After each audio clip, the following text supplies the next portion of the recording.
The wire fence ran crooked between the McAllister place and the Hartley farm like a scar that wouldn't heal, and in the summer of 1973, that fence had been disputed territory for 15 years straight. Nobody in Crowley County, Kansas, could remember any more who put up which post first or where the original survey markers had been, but everybody knew that Martin McAllister and Raymond Hartley hadn't spoken a civil word to each other since Eisenhower was president, and that fence line had become something more than just barbed wire and cedar posts. It had become a monument to pride, stubbornness, and the kind of rural grudge that gets passed down like a plow or a family name. The dispute started small, the way most things do. Back in 1958, Martin McAllister had decided to run a new fence line along what he believed was the eastern edge of his property, 120 acres of good wheat ground that his father had worked and his grandfather before that. Raymond Hartley, whose land butted right up against Martin's on that side, took one look at where those posts were going in and drove his pickup straight over to McAllister Barn before the concrete had even set. The argument that followed was loud enough that folks 2 farms overheard it, and by the time both men had said their piece, there wasn't any going back. Raymond claimed Martin was stealing 6 feet of Hartley land along that entire stretch. Martin said the county plat map proved otherwise, and besides, his father had always told him that line ran straight from the old cottonwood stump to the dry creek bed. Neither man would budge an inch. They brought in surveyors who gave conflicting reports. They took it to the county commissioner, who told them to work it out themselves. They hired lawyers who burned through money faster than diesel fuel and got them nowhere except deeper into debt and deeper into hatred. By the mid-60s, that fence had become a battleground. Martin would ride his property line every Sunday after church, checking for any sign that Raymond had moved a post or cut a wire. Raymond did the same from his side, binoculars in hand, watching for any McAllister trespassing. When Martin's cattle got through a weak spot one spring and grazed on Hartley grass for half a day, Raymond shot 3 rounds into the air and called the sheriff. When Raymond's irrigation runoff flooded a low corner of McAllister wheat during a heavy rain, Martin drove his tractor right up to that fence line and sat there idling for 2 hours just to make a point. Their wives stopped speaking. Their families stopped attending the same church socials. The Hartley kids and the McAllister kids were forbidden from even acknowledging each other at the county school. 15 years of that.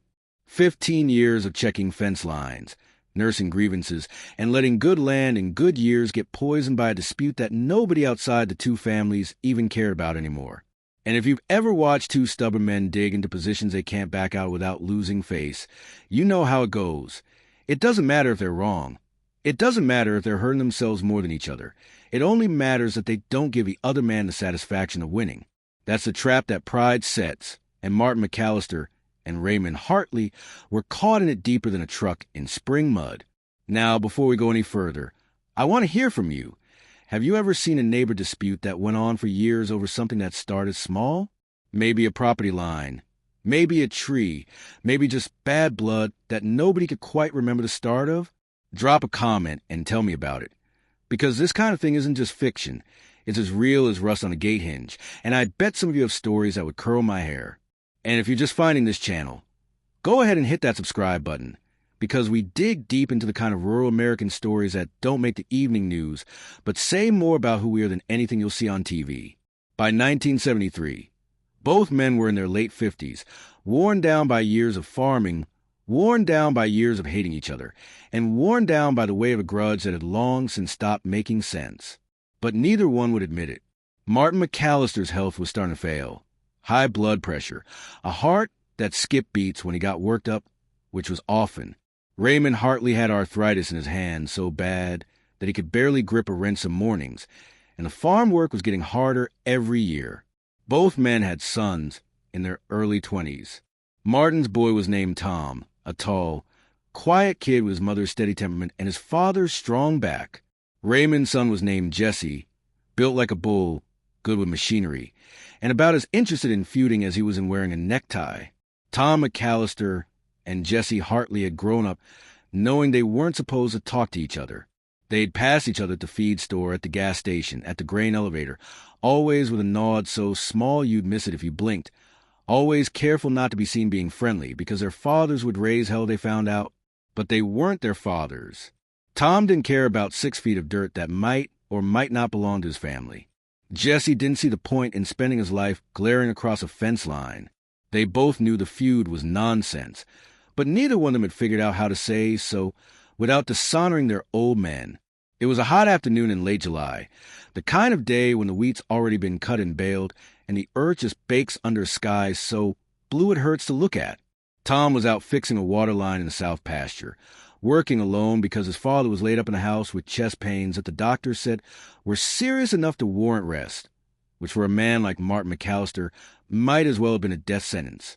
Tom heard the sound of a truck engine laboring up the county road, and when he looked up, he saw Jesse Hartley's old Ford pulling off onto the shoulder about 100 yards away on the Hartley side.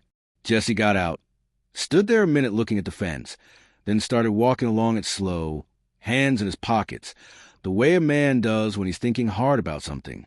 Tom wiped the sweat off his face, thought about ignoring it, then thought better of it. He walked over to the fence line, stayed on his side, and called out, "Trouble?" Jesse stopped, looked over, and shrugged. Not trouble, just tired of looking at this damn fence. Tom didn't say anything for a minute. Then he said, "Yeah, me too." They stood there on opposite sides of the wire, two young men who'd been told their whole lives they were supposed to be enemies, and for the first time in 15 years, somebody said the thing that needed saying. "This is stupid," Jesse said. "Yep," Tom said. "Our dads are going to die mad about this if we let them." "Yep. What if we just fixed it?" Jesse said. "What if we just settled it today and didn't ask permission?" Now that was a dangerous proposition, and both of them knew it. Fixing that fence without their father's approval meant disrespecting 15 years of bad blood. It meant making their fathers look foolish. It meant taking a stand that could blow up in their faces. But it also meant ending something that didn't need to go on another day. Tom looked at Jesse, then looked back toward his house where his father was laid up, probably stewing about fence lines and old grudges, even while his heart was giving out. He made a decision. "I got tools in the truck," Tom said. "I got a surveyor's map my granddad left," Jesse said. "Never showed my dad because I knew it'd just start another fight.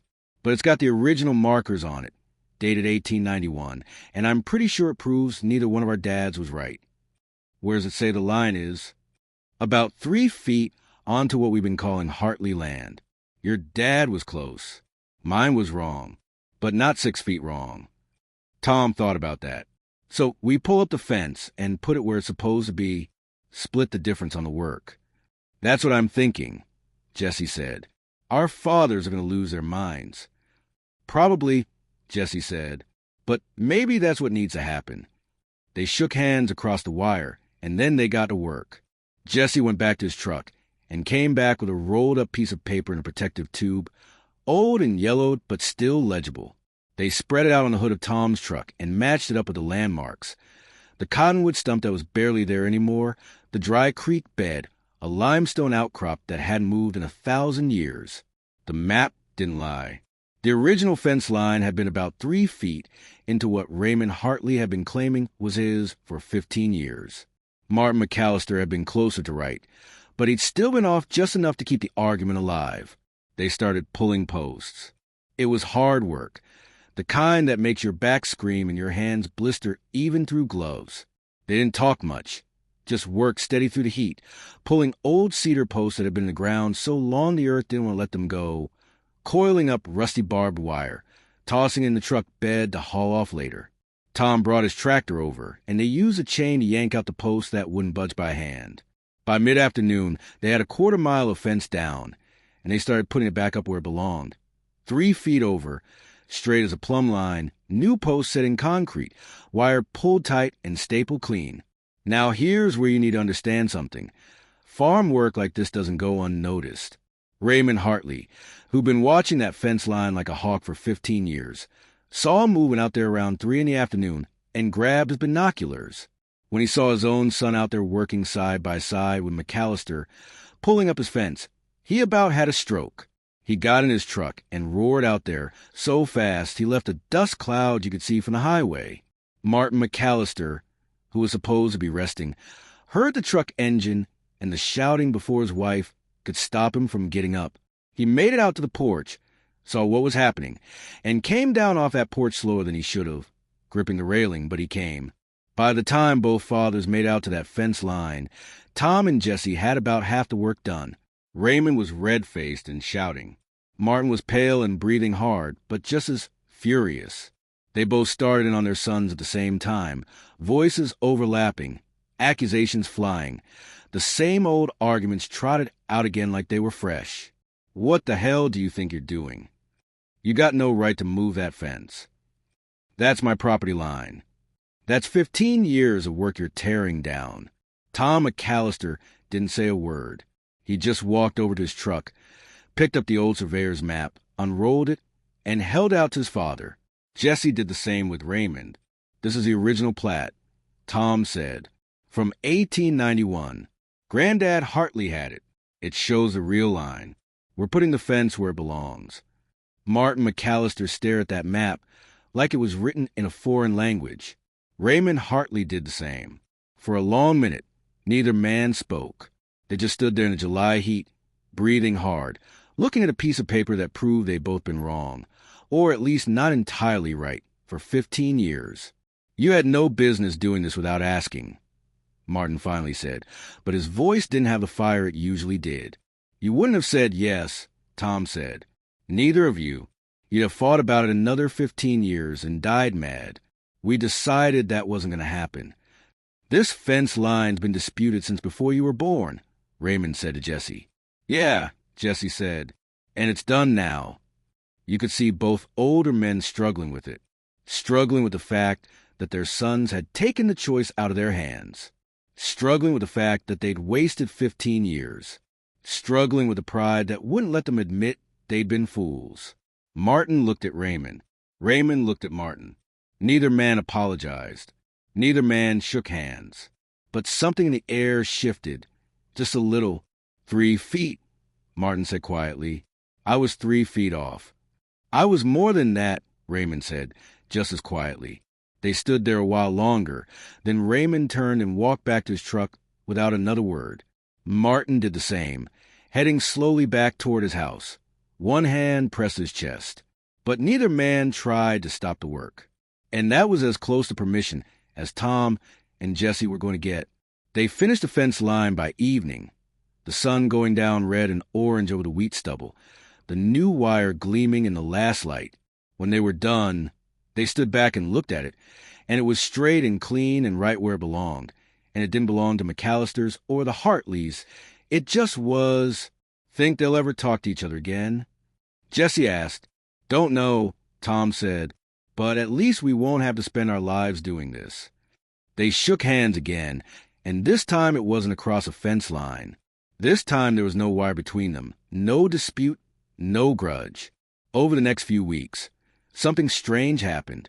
Martin McAllister's health started to improve. Not a lot, but enough that his doctor noticed. The chest pains came less often. His blood pressure dropped.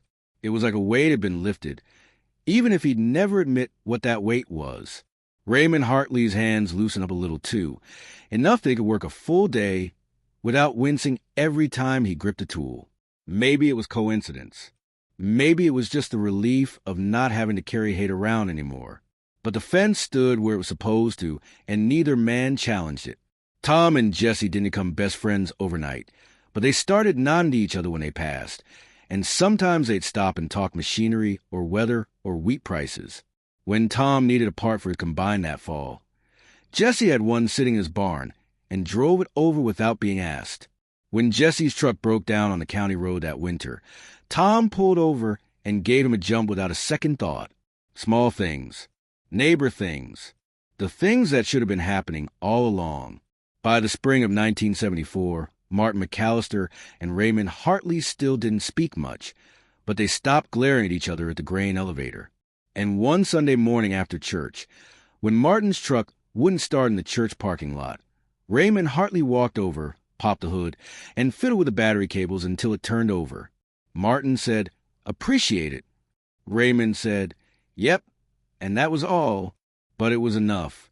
The fence stayed where Tom and Jesse put it, straight and true, and over time it stopped being a symbol of division and just became a fence again. Something practical, something necessary, something that marked a boundary without marking a battle line. Now I want to know what you think. If you'd been Tom or Jesse, would you have done the same thing? Would you have risked your father's anger to end a feud that was poisoning everyone? Or would you have waited for the old men to settle it themselves, even if that meant waiting forever? Drop a comment and let me know, because this kind of situation isn't as rare as you might think, and I'm curious how you'd handle it. And if you're getting something out of these stories about rural American life, about the hard choices people made, and the things that matter when life was simpler but not easier, go ahead and subscribe so you don't miss the next one. There's a lesson in that fence line, and it's not just about property or pride. It's about knowing when to hold on and when to let go. Martin McAllister and Raymond Hartley spent 15 years holding on to something that was hurting them both, and neither one of them could find a way out, because backing down felt like losing. But Tom and Jesse understood something their fathers didn't. They understood that sometimes the bravest thing you can do is stop fighting, even if it means taking a decision out of someone else's hands. Rural life in the 1960s and 70s was full of these kinds of standoffs. Men who worked hard, lived hard, and held grudges hard. Men who'd rather die than admit they were wrong, even when being wrong was costing them everything. The McAllister-Hartley feud wasn't unusual. In small farming communities all over the Midwest, you'd find neighbors who hadn't spoken in decades over disputes that started so small nobody could even remember the details. A shared piece of equipment that got damaged, a stray cow that trampled a garden, a comment made at a town meeting that got taken the wrong way.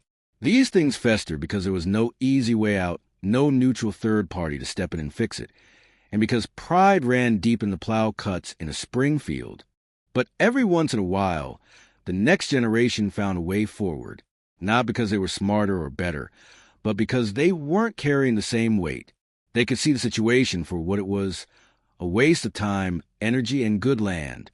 And sometimes, just sometimes, they had the courage to do what needed doing, even if it made their fathers mad. Tom McAllister eventually took over the family farm when Martin's health failed for good in 1978. Jesse Hartley did the same when Raymond retired a couple years later. The two of them farmed side by side for the next 30 years. And if you'd driven by the properties in the 1980s or 90s, you've seen a fence line that ran straight and true, and you'd never have known the story behind it unless somebody told you. By then, most people had forgotten there had ever been a dispute. The old-timers remembered, but they didn't talk about it much. It was just one of those things that had happened and then been put to rest, the way a lot of things in rural life eventually are. Martin and Raymond both passed in the mid-1980s, within a year of each other. They never did become friends. Not really, but they stopped being enemies, and for two men who'd spent 15 years hating each other, that was something. At Martin's funeral, Raymond showed up and stood in the back of the church, hat in his hands, not saying much. At Raymond's funeral a year later, Tom McAllister stood in the same spot, same posture, same silence. It was a kind of respect, the rural kind, where you don't need a lot of words to say what needs saying. The fence is still there, as far as I know. Property changed hands over the years, got subdivided, got sold off, but that line that Tom and Jesse laid down in the summer of 1973 stayed put. It's not a monument anymore. It's just a fence. And that's exactly what it should be. So here's my final question for you, and I really do want to hear your thoughts on this. Do you think Tom and Jesse did the right thing, or do you think they should have waited for their fathers to settle it? Do you think sometimes the only way to end a bad situation is to take action without permission, or do you think respecting your elders means letting them make their own mistakes? There's no easy answer, and I think people of good faith can disagree, but I'd love to hear where you come down on it. Leave a comment, share your perspective, and let's talk about it. And if this story resonated with you, if it reminded you of something you've seen or lived through or heard about from your own family, do me a favor and share this video with someone who'd appreciate it. These stories matter because they're real, because they say something about who we are and who we've been, and because the lessons in them don't go out of style.